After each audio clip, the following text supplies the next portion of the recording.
Hello दोस्तों, कैसे हैं आप? आपकी मुझे उम्मीद है कि आपकी तैयारी अच्छी चल रही होगी। बिना किसी देर के हम लोग आगे बढ़ते हैं। स्पिरुलिना मूंगफली चिक्की हाल ही में यह मैसूर स्थित केंद्रीय खाद्य प्रौद्योगिकी अनुसंधान संस्थान यानी CFTRI द्वारा विकसित किया गया है।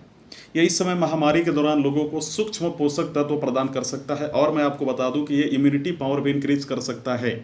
स्पिरुलिना साइनोबैक्टीरिया और नीला हरा शैवाल, जिसे आप इंग्लिश में ब्लू ग्रीन एल्गी बोलते हैं, यह एक बायोमास है जो मनुष्यों और जानवरों द्वारा खाया जा सकता है। ये बहुत अच्छी चीज़ है कि कम समय में इम्यूनिटी इंक्रीज किया जा सकता है। जो अगर मान लो कि इससे कोई इंसान संक्रमित हो जाता है तो कहीं ना कहीं उससे वो लड़ सके।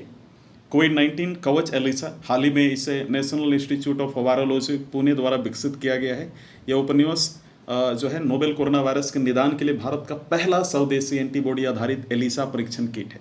यह लगभग 90 नमूनों का परीक्षण लगभग 2.5 घंटे में कर सकता है। दोस्तों, बड़े पैमाने पर उत्पाद के लिए जो प्रौद्योगिकी को दवा निर्माण कंपनियों ने स्थानांतरित कर दिया गया है।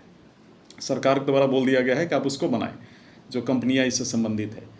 अभी जो हमारा अगला न्यूज़ है वो आप देखो, the defence research ultraviolet sanitizer यानी रक्षा अनुसंधान पराबैंगनी सैनिटाइजर, जिसको धूस भी बोला जाता है, DRUVS, साइंस एंड टेक्नोलॉजी से संबंधित है। काफ़ी इंपॉर्टेंट है आपके GS प्री के लिए। दोस्तों, हैदराबाद स्थित रिसर्च सेंटर इमरत यानी RCI जैसे आप बोल सकते हैं द्वारा विकसित एक DRDO प्रयोगशाला में इसको डेवलप किया गया है। यह एक 140 संपर्क रहित UVC सैनिटेशन कैबिनेट है। दोस्तों, इससे mobile phone, iPad, laptop, currency note, cheque leaf, चालान, पासबुक पेपर हो गया, लिफाफे आदि को साफ करने के लिए डिज़ाइन किया गया है। अगला जो हमारा न्यूज़ है उसकी तरफ देखते हैं। CSIR approves project to develop HMABC। CSIR HMABC को विकसित करने की परियोजना को मंजूरी दी, जो रोगियों ने में जो है SARS यानी सीवियर एक्यूट रेस्पिरेटरी सिंड्रोम, जिसे हम बोल सकते हैं CO2 को बेअसर कर सकती है, टोटली एनिमिलेट कर सकती है, उसको इंक्रीज ही नहीं होने देगी। दोस्तों, हाल ही में यह CSIR द्वारा अपने new millennium Indian technology leadership initiative यानी NMITLI कार्यक्रम के माध्यम से अनुमोदित किया गया है। मैं आपको बता दूं, इस परियोजना का उद्देश्य कोविड-19 रोगियों के संवेदी चरण से SARS-CoV-2 को HMABC उत्पन्न करना और उच्च आत्मीयता न्यूट्रलाइजिंग एंटीबॉडी का चयन करना है। आपको कमेंट सेक्शन में बताना है कि न्यूट्रलाइजिंग एंटीबॉडी है क्या। इस परियोजना का उद्देश्य वायरस के भविष्य के अनुकूलन का अनुमान लगाना है कि भविष्य में कितना लंबा जाएगा, ये मतलब कितनी समय तक रहेगा, इसका अनुमान लगाना है। HMABC क्लोन उत्पन्न करता है जो उत्परिवर्तित वायरस को बेअसर कर सकता है। जो बॉडी में ऐसा तो नहीं है ना कि अगर आपको कोई इंसान अगर संक्रमित हो गया तो उतना में ही वायरस रुक जाएगा, वो तो इंक्रीज होगा इंटरनल बॉडी में as per the course of time, ताकि भविष्य SARS-CoV-2 संक्रमणों का मुकाबला करने के लिए आसानी से उपयोग किया जा सके।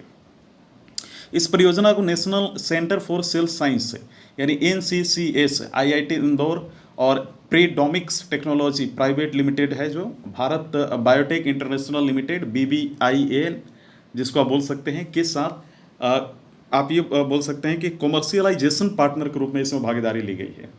इनको ये मिला है, ये उसको डेवलप कर रहे हैं। दोस्तों, मैं आपको बता दूं, एक सबसे इंपॉर्टेंट न्यूज़ यहाँ पे है स्वास्थ्य वायु यानी स्वस्थ वायु। ये है क्या, इसके बारे में जानते हैं थोड़ा सा। हाल ही में नेशनल एयरोस्पेस यानी लेबोरेटरीज यानी NAL national aerospace laboratory Bengaluru ने स्वास्थ्य वायु नाम से बाईपेप वेंटिलेटर विकसित किया है। यह एक गैर इन्वेसिव श्वास समर्थन उपकरण है, आप जिसको बोल सकते हैं ब्रेथिंग सपोर्ट गैजेट, जो कोविड-19 के गैर महत्वपूर्ण और गैर ICU मामलों के लिए उपयोग के लिए लाए गए हैं और उसको डिज़ाइन किया गया है। बाईपेप का मतलब ये हुआ कि by level positive airway pressure.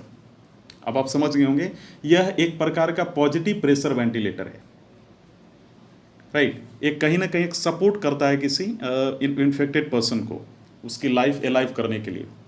अगला जो हमारा न्यूज़ है, earthquake tremors felt in many districts in Bihar late at night, Nepal centre intensity 4.9। अब आपको मालूम होगा, जियोग्राफिया में आपने पढ़ा भी है, क्लास 8 के बुक में भी आपने पढ़ा है, 7 के बुक में भी पढ़ा है, अपने 11-12 की बुक पढ़ी होगी, तो उसमें आपको मालूम होगा कि अर्थक्वेक कितनी इंटेंसिटी के बाद काफ़ी डेंजरस हो जाता है। बिहार के कई जिलों में देर रात भूकंप के झटके महसूस किए गए और नेपाल केंद्र था और तीव्रता 4.9 था। तो बिहार पे से हमारा न्यूज़ है। दोस्तों, कोरोना संकट के बीच मंगलवार की रात यानी 11:38 जिसको बोल सकते हैं नाइट में मुजफ्फरपुर, मधुबनी, दरभंगा, सीतामढ़ी, मोतिहारी, समस्तीपुर सहित उत्तर बिहार के कई जिलों में भूकंप के झटके महसूस किए गए।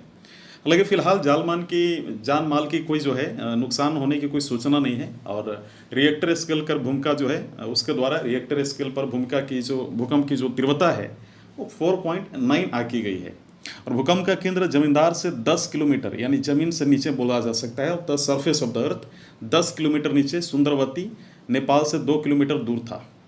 भारत और नेपाल के साथ चीन में भूकंप की चर्चा है। कई लोग झटके महसूस करने के बाद अपने घरों से बाहर तक निकल गए थे। तो आप समझ सकते हैं कि कितना ट्रैमर आया होगा, कितना वाइब्रेट हुआ होगा उस समय। पिछले साल अगला जो न्यूज़ है, पिछले साल 10 डिग्री नीचे इस साल मई में अधिकतम तापमान, ये हमारा न्यूज़ है, यानी 10 degree below is the last year, maximum temperature in May this year, right. So हाल ही में देश भर में पिछले 1.5 महीने से चल रहे तालाबंदी के कारण, लॉकडाउन के कारण पर्यावरण का कम प्रदूषण का असर मौसम पर साफ दिखाई दे रहा है, आप देख भी सकते हैं। हालांकि इस वर्ष मई में तापमान पिछले वर्ष की तुलना में 10 डिग्री कम है। पिछले साल तो ये था कि अधिकतम तापमान 7 मई को अगर बोला जाए तो 43 डिग्री सेल्सियस के आसपास था, और अगर आप 10 मई को बात करें तो 44 डिग्री तक पहुंच गया था। हालांकि इस साल अब तक अधिकतम तापमान 40 के आसपास भी नहीं पहुंचा है। और 1 मई को अधिकतम तापमान मैं आपको बता दूं 34 डिग्री सेल्सियस दर्ज किया गया था। मंगलवार को अधिकतम तापमान 32.2 डिग्री और न्यूनतम तापमान 21.5 जो है डिग्री मेजर किया गया था। दोस्तों, साथ ही अधिकतम तापमान 32 डिग्री या उससे अधिक हो जाने के कारण इस वर्ष तेज हवाओं के साथ बारिश के कारण दिन और रात का तापमान तेजी से घट रहा है, आप देख भी रहे हैं। तो मुझे उम्मीद है कि आपको आज का ये जो सेशन है पसंद आया होगा। और बाकी आपको हिंदी करंट अफेयर पढ़ना है तो आप देख सकते हैं, आपको कहाँ से मिल सकता है आपको मालूम है। वीडियो देखने के लिए धन्यवाद, थैंक यू।